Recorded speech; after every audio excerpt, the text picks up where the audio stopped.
नरेश मीणा आज अपनी विभिन्न मांगों को लेकर के टोंक कलेक्ट्रेट पहुंचे और कलेक्टर से बात की। मुख्य मांगों की बात करें तो पानी जो है वो पीने का पानी है, देवली उनियारा विधानसभा में उसकी बड़ी समस्या है, उसको लेकर के आज आए कलेक्टर से बात की। क्या कुछ बात हुई, हम सीधा बात करते हैं। पानी को लेकर के बड़ी समस्या है देवली उनियारा में, आज आप आए हैं, क्या कुछ बात हुई? देखो, ये दुर्भाग्य की बात है कि पीएचडी मंत्री कन्हैयालाल जी चौधरी टोंक जिले के रहने वाले हैं, जिनकी पूरे राजस्थान को पेयजल उपलब्ध कराने की जिम्मेदारी है, और उसके बाद भी उनके गृह जिले टोंक में पानी के हालात जो है वो आपके सामने है।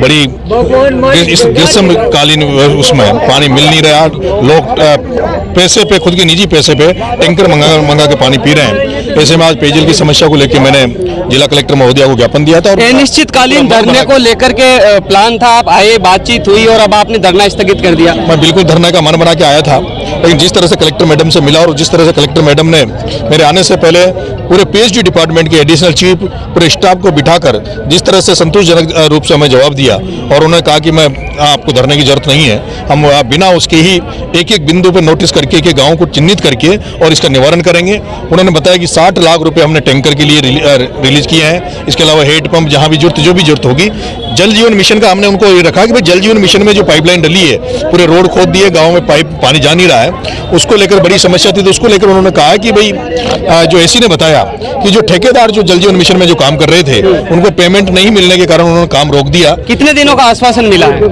देखिए, मैडम ने जो कलेक्टर मैडम ने आश्वस्त किया, हमने जो मैडम की जो कार्यशैली देखी उससे हमें लगता है कि मुझे लगता है कि जल्दी से जल्दी इसका निवारण होगा। पीने के पानी के अलावा और भी लोगों को साथ लेकर गए, क्या क्या कुछ मांगे? जैसे ERCP की जो नहर बन रही है उसमें पागड़ी गांव में बिना मुआवजे दिए, लोगों का आरोप था कि बिना मुआवजे दिए जमीनें खोदी जा रही है, नहर का काम चालू कर दिया है, तो उसको हमने रखा था। गलवा बांध में जो डूब क्षेत्र में आ रहे हैं उसको भी हमने मुद्दा रखा था।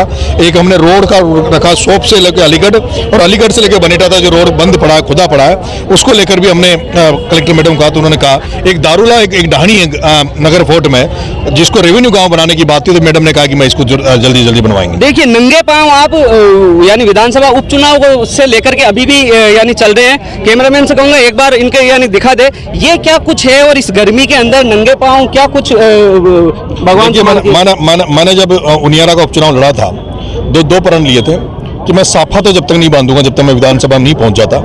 और मैंने ये नंगे पैर जब से हूं, जब मुझे जेल में डाला गया था, मेरा इतना बड़ा जुर्म नहीं था, लेकिन मुझे 8 महीने जो बड़े राजनेताओं द्वारा, जो धन्ना सेठ, जो व्यापारी राजनीति करते हैं, कॉमर्शियल राजनीति करते हैं, उन लोगों ने जेल में डाला था। मैंने कसम खाई थी कि उनको जब तक विधानसभा लोकसभा में जाने से नहीं रोक दूंगा उन धन्ना सेठों को, तब तक मैं नंगे पैर रहूंगा। नहीं तो वो क्या, वो यानी कब तक मांग पूरी होने की? मैंने कहा हो सकता है आजीवन, क्योंकि मैं जब तक जो 4 धन्ना सेठों को मैं नाम लेता हूँ, ओम बिरला, प्रमोद भाया, प्रताप सिंह सिंघवी और शांति धारीवाल, इनको जब तक विधानसभा लोकसभा में जाने से नहीं रोक दूंगा जब तक नंगे पैर रहूंगा। बिल्कुल, तो हारोती के वो धरना 4 सेठ हैं जिनको लेकर विधानसभा लोकसभा जाने से नहीं रोक देंगे, तब तक नंगे पांव रहेंगे। साथ ही टोंक कलेक्ट्रेट आज पहुंचे, पानी की मांग को लेकर के, साथ ही साथ और विभिन्न मांगों को लेकर के भी यहाँ कलेक्टर से बातचीत हुई। हालांकि जल्द आश्वासन मिलने के बाद जो अनिश्चितकालीन धरना था उसको स्थगित कर दिया है। ज्ञापन देकर के यहाँ से अब रवाना हो रहे हैं। उम्मीद की जा रही है कि जल्द ही आने वाले दिनों में पीने के पानी की समस्या के समय जो विभिन्न मांगे थी उनका समाधान जल्दी से हो पाएगा। न्यूज़ 18 राजस्थान, दौलत पारिक, टोंक।